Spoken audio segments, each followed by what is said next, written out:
Rumbo al balotaje de este domingo, un 47% votaría al Frente Amplista Yamandu Orsi y casi un 44% al nacionalista Álvaro Delgado, mientras que hay un 6% que está indeciso y un 3.2% piensa votar anulado o en blanco. Esto de acuerdo a la encuesta Ágora, dada a conocer ayer. Bueno, ¿qué es lo que nos dicen estos datos? Para ahondar en ellos recibimos al politólogo Ernesto Nieto. ¿Qué tal, Ernesto? Buen día. Buen día, ¿cómo andan? Muy bien, muchas gracias por esta comunicación. Bueno, ¿qué es lo que nos dice esta encuesta Ágora? ¿Qué podemos sacar en limpio de estos datos? En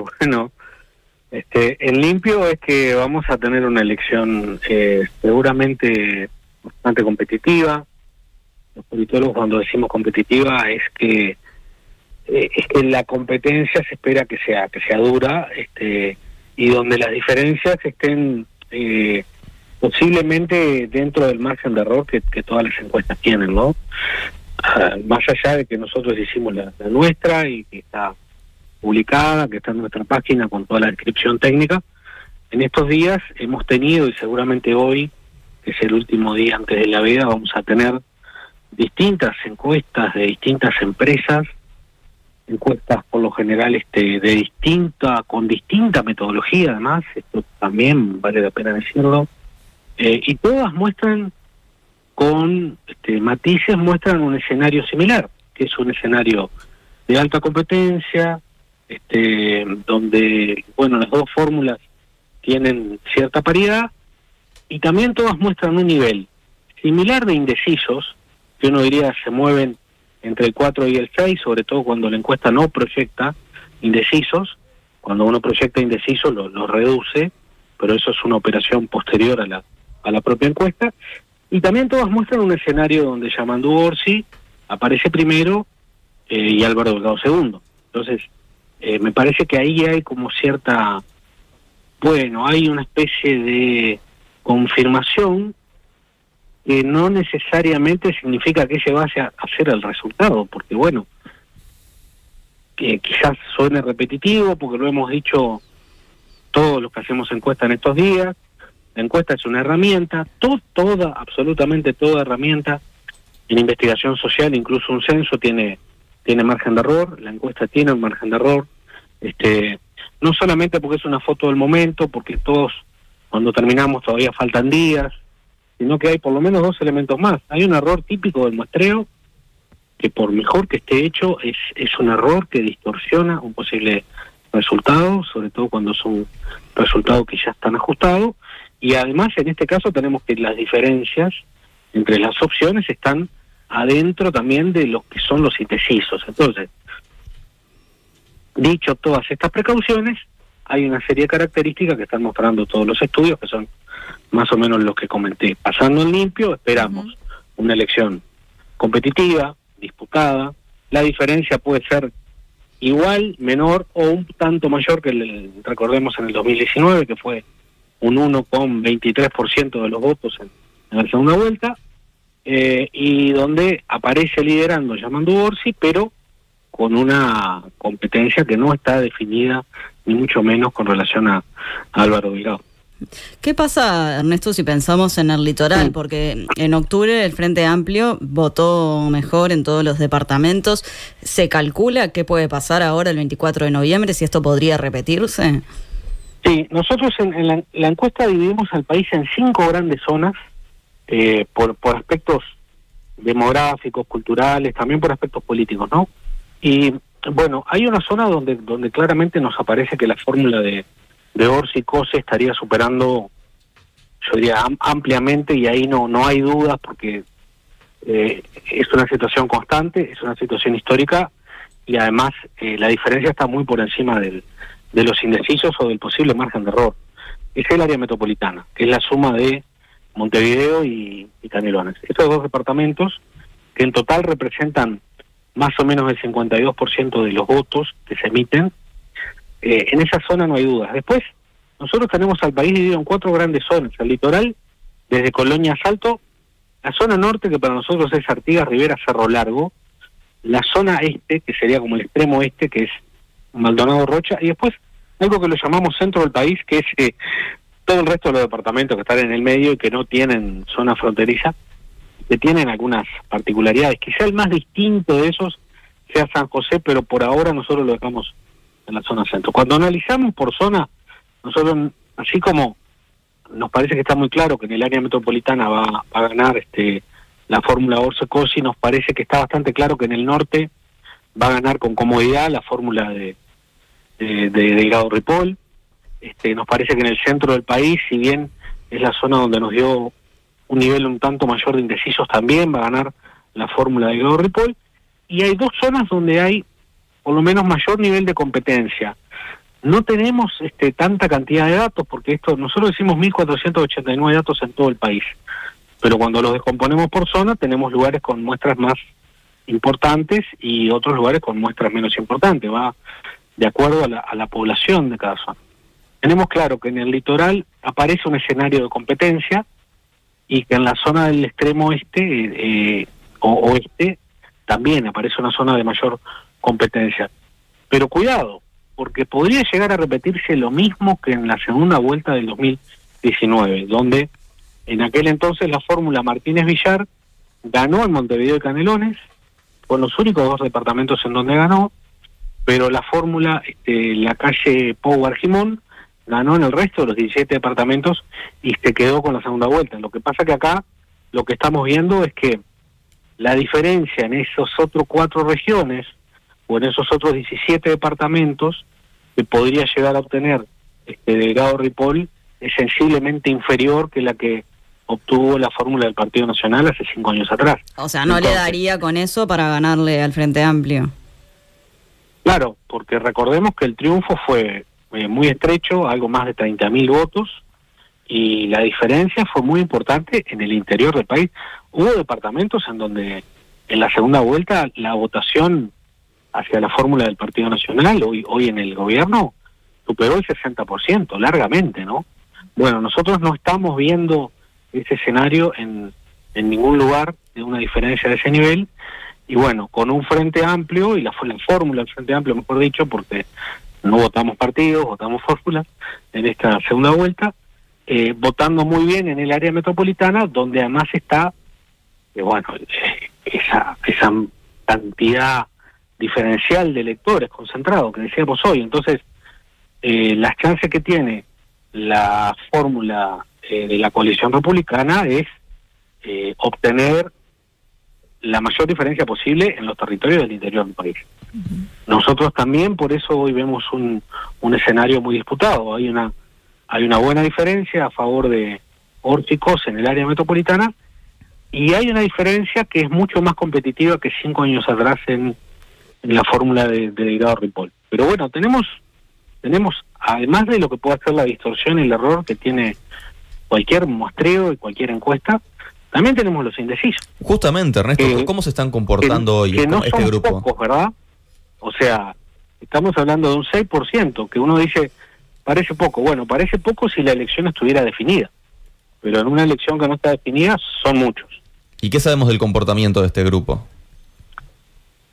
Bueno, más que del comportamiento, porque eso ya implicaría proyectar el posible voto, y eso la verdad que es una técnica que a nosotros no nos gusta, porque uno proyecta comportamiento a partir de información que el ciudadano da, pero en ningún momento el ciudadano entrevistado o encuestado dice voy a votar a fulano, sino que son preferencias, gustos, o uno lo proyecta en base a comportamientos pasados, o construye una serie de indicadores.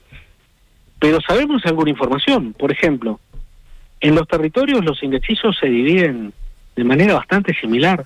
Hay un poco más de indecisos en el interior, algo más del 52, pero hay un 47,5 en el área metropolitana. O sea, están distribuidos en ese eje bastante bien. Sabemos que hay más indecisos que son mujeres que hombres, 58-42. Sabemos que el grupo donde más indecisos hay es el de la plena edad laboral, el que va entre los 30 y los 49 años, por ejemplo. ¿Esas características, Ernesto, suelen repetirse en elección a elección? No necesariamente, no necesariamente. Por ejemplo, nosotros en la elección nacional pasada, nosotros encontramos que no teníamos tanta diferencia en los géneros, por ejemplo, era mucho más parejo. así como tampoco teníamos la particularidad que vimos en octubre, que es que el voto femenino está, por lo menos en esta elección, bastante más inclinado estuvo en octubre bastante más inclinado hacia el Frente Amplio que con relación a 2019. Hay algo que sí que se mantiene, que es el grupo que menos indecisos aporta es el de los electores de mayor edad. Y creo que acá hay una cuestión del ciclo de la vida, ¿verdad? ¿No? Cuando nosotros tomamos el 100% de los indecisos, apenas algo más del 3%, del 13%, por ciento son personas de más de 70. Es como que, bueno, en esa etapa de la vida uno ya tiene seguramente muchos con tradición política ya construida y su voto se mantiene, y los indecisos allí son pocos.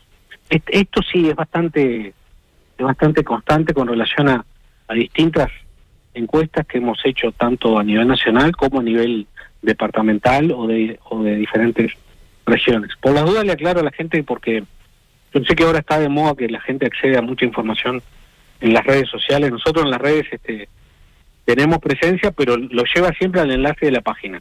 Uh-huh. La información completa de los informes con el resumen técnico está en la página de Ágora, que es agora.com.uy. Digo porque a veces en las redes incluso hacen preguntas, ¿no? La gente dice, bueno, pero ¿esto cómo se hizo? ¿Cuándo se hizo? Bueno, está toda la información en la página, ahí va. Bueno, sí. Varias agrupaciones o militantes que eran del oficialismo optaron por apoyar a Orsi en la segunda vuelta. ¿Cuánto puede llegar a mover la aguja esto?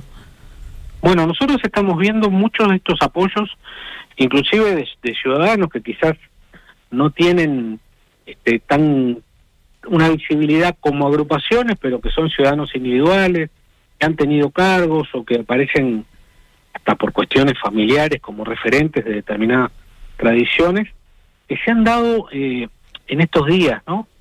Muy recientemente. Yo tengo mis dudas, la verdad no tengo una respuesta clara para esto, de cómo va a operar, porque por ejemplo, nosotros cerramos la encuesta el martes, y a partir del lunes de tarde comenzamos a tener varias noticias. De verdad, uno tiene la impresión que no habría una especie de movimiento grande a nivel de la opinión pública, pero nos podemos llegar a encontrar con que después que tengamos las urnas y el conteo de votos, quizás en algunos departamentos esos liderazgos son más relevantes de lo que uno lo puede apreciar a la distancia, ¿no? O sea, de repente algunos dirigentes de algunos departamentos, pues Tacuarembó, Cerro Largo, el propio Canelones, de repente algunos dirigentes que son más conocidos en esa localidad, bueno, tienen más influencia sobre los electores. Además, recordemos que acá la influencia es más que nada sobre el elector indeciso. Entonces, la pregunta es, a ese elector indeciso, estas personas, estos referentes de otros partidos que públicamente deciden que van a votar a fulano, esa información primero, ¿le llega? Segundo, ¿es una información importante? Pues acá viene otra cosa que no hemos dicho. La enorme mayoría de los indecisos son gente que de verdad le da poca importancia a los fenómenos políticos. Y si bien los medios de comunicación, obviamente, la clase dirigente, los políticos, las consultoras, los que nos dedicamos de alguna manera a estudiar estas cosas, estamos muy pendientes y nos parece que hay una especie de parteaguas el domingo y que comienza otro capítulo. Hay un grupo de ciudadanos que la política no es relevante, que no forma parte de su día a día, que no tienen posiciones políticas fuertes, sino que transitan por la vida en algunos momentos votando a uno, en otros momentos votando a otro, sin mayor trauma, sin ningún problema. Y la mayor parte de los indecisos tienen ese perfil. Entonces, todo esto que ocurre a nivel de opinión pública, estos movimientos, estos actos finales, estos cierres, estos mensajes, ¿a ese electorado le llega? Bueno, uno tiene la impresión que a ese electorado le llega muy poco por las características que tiene con relación a la política, ese electorado. Ernesto, nos gustaría consultarte por las declaraciones de Álvaro Delgado, que dijo a Búsqueda que podría integrar a miembros del Frente Amplio en su gabinete en caso de triunfar este domingo. Por un lado, ¿cómo lees esta estrategia? ¿Y cuánto dice esto, de la ausencia de posibilidades de gobernar, teniendo en cuenta que no tiene mayoría en ninguna de las dos cámaras? Bueno, yo diría, me parece que es algo que quizás la fórmula de Delgado, Ripoll lo tendrían que haber manifestado antes y de manera bastante más clara para que la estrategia fuera coherente y tuviera quizás más impacto que el que tiene a último momento, porque da la impresión que después de muchas cosas que se han dicho en la campaña, después de un debate en donde todo el tiempo hubo como una especie de acusación hacia el Frente Amplio, hacia su programa, hacia el pasado de los 3 gobiernos del FA, salir un día después o 2 días después diciendo, bueno, me gustaría tener al candidato opositor en mi gobierno, lo invitaría, me gustaría tener a gente del FA, hay como una especie de disonancia argumentativa ahí y como una cuestión de estrategia. El tema está que cuando vos no tenés la mayoría y por lo menos en una cámara el otro ya tiene la mayoría, da la impresión que el tono de la campaña debería haber ido mucho más por ese lado. Yo no sé si ahora da el tiempo y no sé si eso se convierte en una estrategia convincente, porque me da la impresión que por el lado de la candidatura de Delgado Ripoll hay muchas campañas simultáneas a último momento. Porque mientras eso se está diciendo, por otra parte, tampoco se deja de algunos dirigentes de pegar al Frente Amplio. Mientras eso se está diciendo, también se sacan piezas en alusión, piezas de comunicación, spot, en alusión al valor de la democracia y cosas que son muy lindas de ver, pero bueno, uno tiene la impresión que quizás esta estrategia de cierre tiene un poco de todo, una especie de, hablando en términos burgueros, es como una especie de salpicón para intentar agarrar electores de todos lados, ¿no? Bueno, vamos a ver si da resultado. A mí me parece que esos son jugadas que se hacen porque todos de alguna manera están viendo el partido un poco complicado y muy cerrado, y que cualquier electorado que se vuelque puede hacer la diferencia, pero me parece que esto debería haber estado mucho más presente en la campaña, pero repito, las campañas también suponen cierto grado de coherencia. Entonces, si vos estás diciendo que te gustaría tener a la principal fuerza opositora en este momento al gobierno y que tiene chance de ser primera fuerza en tu gobierno, me parece que eso tiene que tener coherencia con el resto de los elementos discursivos, ¿no? Uh-huh. Y eso en este momento está desafinando un poco, por lo menos desde mi visión. Ernesto Nieto, politólogo, muchísimas gracias por estos minutos, en Nada que Perder. Bueno, que pasen bien y bueno, que tengamos una gran jornada como lo fue la de octubre, ¿no? Una jornada tranquila donde avanzamos masivamente a las urnas y que tomemos la mejor decisión posible. Y hasta pronto. Bueno. Gracias, Ernesto. Gracias, ustedes dicen. Nos vemos. Gracias. Hasta luego. Nada que perder. Nada que perder.